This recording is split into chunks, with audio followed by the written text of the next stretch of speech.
What do you think? Block a knit hat or just leave it? How many times is it going to be washed? Does it need to be blocked? Well, I blocked some, and I'll show you what happened. Blocking your hat? Yeah, even a wool hat can benefit from blocking, or an acrylic one, or an acrylic blend. I didn't think that it was needed until I knit a hat that was too small, and when I blocked it, it stretched an inch, which was exactly what I needed. The hat you just viewed was knit with an acrylic blend, worsted weight wool number 4, and I cast on 68 stitches using a 5mm needle. And then when I shaped the crown of the hat, I used a US number 7. Sorry, I'm switching up my needle numbers here, but anyway, I think you can figure it all out. I did measure my hat as I was going along. And here's the before and after the blocking. So before it was like 7.5 inches, and afterwards it was about 8 inches. So in this case with the acrylic, it didn't stretch too much, but that's in part because I was using the two-hand, two-strand knitting where I was using one wool and then the other, making that sort of speckled look. And that does tend to bring your hat in a bit. Whereas if you just knit the whole thing with one strand of acrylic from top to bottom, or bottom to top, it would have a little more stretch to it. But I wanted to do something different with this hat. It's just fun to switch it up a little bit. So with this hat, I switched it up by every third strand, I would knit a black strand. And then in the next row around, I would just gradually um, move that black strand over. And then I did that for several rows. And then I reversed that process. Does that make sense? No matter what you see here, every black strand has 3 stitches in between. So it's just that I moved it along and gradually changed the look of it. Now, really, here I am. See, two-strand knitting or color work knitting brings your hat in. So this one was actually cast on 68 stitches, but you can see it's a lot smaller. And the other thing that I didn't do with this hat was I created a very small band. And what I might do is just pick up the stitches eventually and increase the ribbing.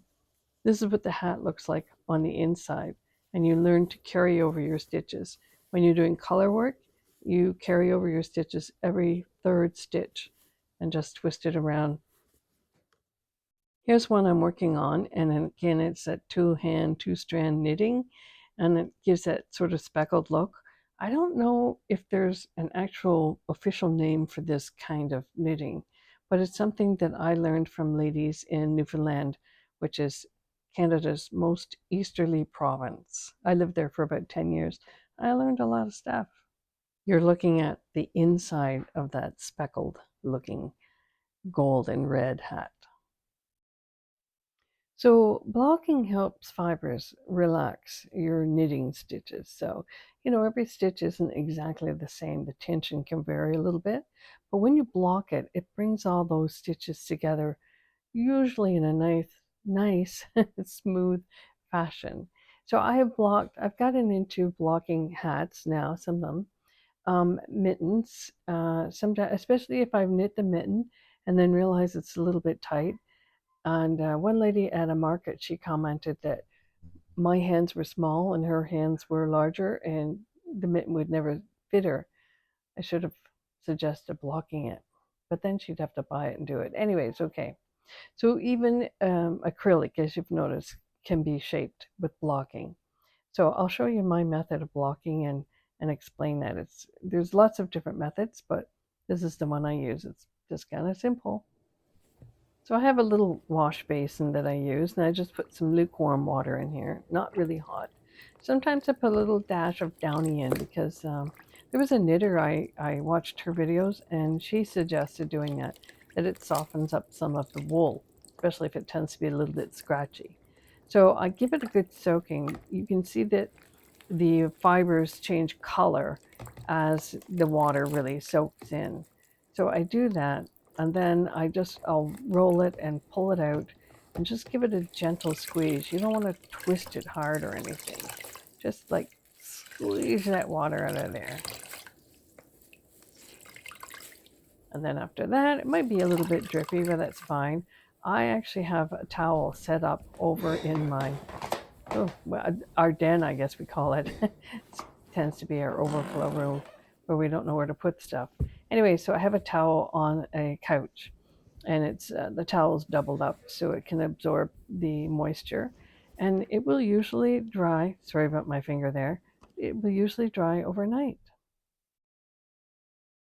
There's a couple of terms you come across in knitting, and one is swatching, creating a swatch or a gauge, and the other is blocking. And sometimes people will knit up. Have I done this? Yeah, I did it once. They will knit up a sample, a 4 by 4 inch uh, of whatever your rows are, a swatch. And then after knitting it, they block it because of the stretch factor. So that gives you an idea of where you're going to be going with your knitting. So keep in mind that the exact amount of growth that can occur with the blocking varies based on the type of fiber you're using. So wool, especially superwash wool, can stretch significantly when it's blocked. And then cotton, linen, and silk, and sometimes I've knit those together in a blend. They tend to stretch more because they're natural fibers, and they lack elasticity. So wait a minute, they don't stretch as much. Yeah, that's right. They will stretch. Almost anything will stretch if you give it a good tug. Anyway, acrylics usually tend to hold their shape, but they can be manipulated and encouraged to stretch a little. So an example was the acrylic hat.